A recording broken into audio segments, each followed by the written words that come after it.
Matthew Arnold, and I'm a Fulbright Distinguished Teacher alumni, and I went to the country of South Korea to complete my project.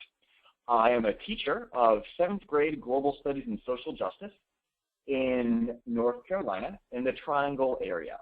So I want to welcome you all to this presentation. I hope I give you some good information and get you ready, inspired to apply for this great program. So to begin with, the Fulbright Distinguished Awards in Teaching is sponsored by the U.S. Department of State, Bureau of Educational and Cultural Affairs. Now, there are many different Fulbright grants out there. This particular one, the Fulbright Distinguished Awards in Teaching, is run by the Institute of International Education on behalf of the U.S. Department of State. The basic components of this Fulbright Award consist of basically these 4 steps. The first thing is that you will be in a host country and part of a host institution. Most of the time, almost always, that's a university relevant to your subject area. You will have a mentor, have a professor whose class you will visit. And that's going to be a big part of the time you have in your foreign country. At the same time, you will also be doing lots of visits to local schools.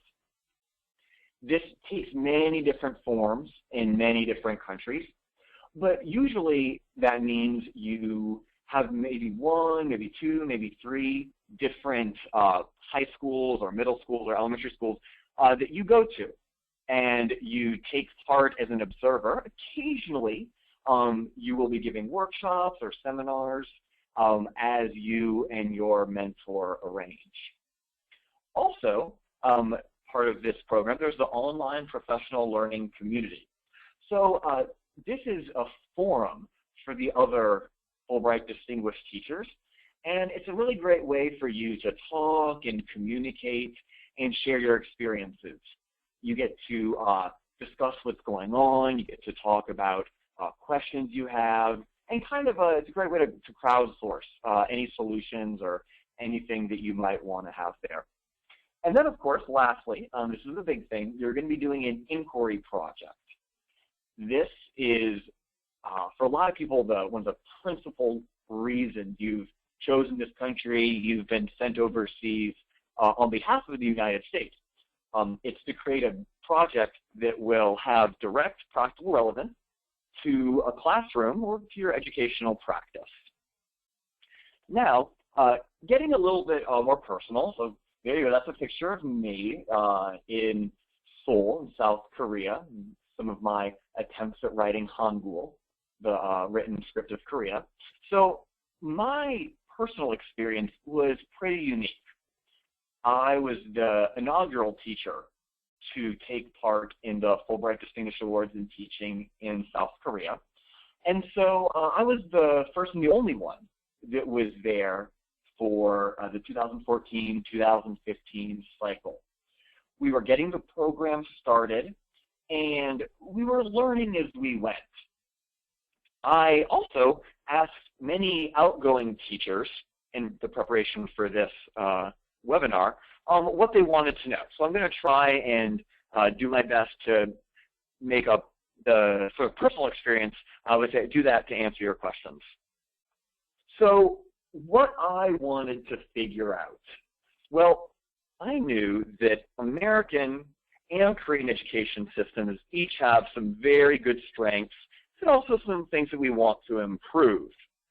And, of course, ironically enough, each system will excel in just the area that the other things that they want to improve in. For example, America has a really big fixation, of course, right now on high test scores, raising your test scores, standardized testing. And what we're really good at, of course, is American creativity, inquiry-based learning, projects, fostering this really open environment in a lot of our classrooms. On the other hand, Korea will consistently rank at the top of any scores of international achievement. For example, the PISA tests. You look at who's top in reading, in math, it's almost always Korea. Yet, at the same time, they're trying to foster a more creative environment in their classrooms. Even the Minister of Education said, like, well, here in Korea, we've created a whole generation of Samsung middle managers, but we don't have one Steve Jobs. We don't have one Bill Gates. And so what I wanted to see is, well, is there a way that we can combine the best aspects of each system? So with that sort of broad question in mind, I went to South Korea, and I went about exploring this question in a number of ways. First of all, I enrolled in school myself, actually at a intensive Korean language institute, and I spent 200 years learning as a Korean student would. And this was the top university in the country, 4 hours a day, 5 days a week for 10 weeks straight. I was taught by Korean teachers brought up in the Korean education system who are graduates of the top schools in the country. And boy, did that ever give me the experience of a Korean student. I also had a lot of sit-down interviews with students and teachers. I would sit down across from them and just ask them one or two questions and listen. To my surprise, really, all I had to do was say something like, tell me, what's it like to be a student in Korea? And I would start to listen, and I would get up an hour and a half, 2 hours later with notebooks full of information about the experiences, the hopes, the dreams, the pratfalls, a lot of different things that went on in Korean classrooms. And lastly, observation. I checked out lots of classrooms and schools myself, but not a whole lot. One of the things about Korean classrooms is that it was pretty challenging to get in there myself. You had to do a lot of laying the groundwork in order to make teachers and principals comfortable with having an observer come and watch how their classrooms were run. So for my final project, I knew what I wanted to ask, but I didn't really understand when I went what form it would take. I went there knowing I wanted to develop a curriculum, but I also knew that the journey would take me in many different directions. So rather than just keeping it to a curriculum unit in my 7th grade global studies classroom, I started to think a little bit bigger, and I ended up creating a set of specific classroom practices, 5 separate techniques, which could be used in almost any classroom, any grade level, K through 12. And I like to think that it's its own teaching style, and I'm implementing it right now in my classroom, and I'm presenting on it at a number of national conferences. I think I'm really onto something, and I'm going to be very curious to see how it ends up. So, people who are going to be reading your applications and be evaluating your inquiry project are really going to be looking for impact. And I can say, for me, and how this project has helped transform me as a teacher, is that I am trying to broaden the impact as much as possible. First of all, it's in my classroom. These 5 teaching techniques, these 5 recommendations, I'm implementing every single day within my own global studies classroom. I'm also the team leader and a lead teacher of the middle school. And so I'm really spreading the word to all the members of my own school about what it is I'm doing. Parents are talking, students are talking, so the word is definitely spreading. Also, I'm presenting on this style at some conferences soon. Conferences of my district here in the Triangle, North Carolina, and also in November, this November 2015, at the National Council for the Social Studies annual conference.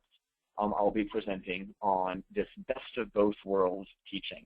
And of course, I'm also thinking about other ways to use this information. Someone at one of the conclaves of these Fulbright Distinguished Teachers put it really well. They said that your capstone project isn't the end. It's just the beginning. And using that as kind of a starting point, you're going to go there and do a lot of great work, but just know that sometimes you're going to be able to come back again and again and again and use the work you've done on your inquiry project as a great stepping stone to bigger things. Now, for this, advice from a grizzled veteran about completing your application. So first of all, a couple things to keep in mind. The first is the program dates you list on the application should align with the first choice country and should be dates you plan to be abroad. The folks who are going to be evaluating your application really try and get you to your first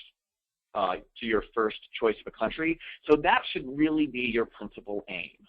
Okay. Also, you need to make sure that with your first choice country, you have a project that fits. And how should I say? You have to make sure that your inquiry project is going to be best served with an investigation in that country. So it does help to know a fair amount about the country that you would like to go to.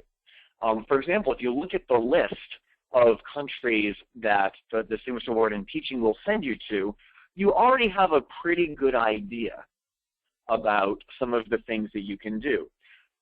For example, looking at classrooms in a country like Finland, perhaps a country like Singapore, you already know, or obviously South Korea, you already know you can look at teaching styles, teaching techniques, look for type of achievement-based projects. Also, go ahead and look for countries maybe that you have students who hail from those places. For example, the different Latin countries or India. You can go ahead and use the country that you'd like to go to as a starting point and then develop your project after you have an idea about where you would like to go. Also, think about how you use the project when you return to your home school. The people at Fulbright really want you,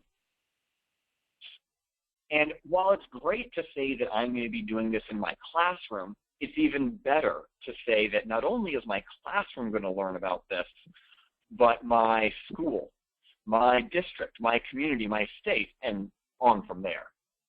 Also, you should illustrate how your project will reach underserved populations in your home community. Really give good thought to how this is going to play into your inquiry project. For example, I can tell you about mine. Now, one of the things in America that we're really trying to do is bring up our test scores and, of course, close the achievement gap. When I proposed my project, I knew that this would be an angle that I would take. I wanted to see if I could learn from Korea, which is obviously a very homogeneous society, if I could learn techniques that they use and see if I could create something that would impact our achievement gap in the United States.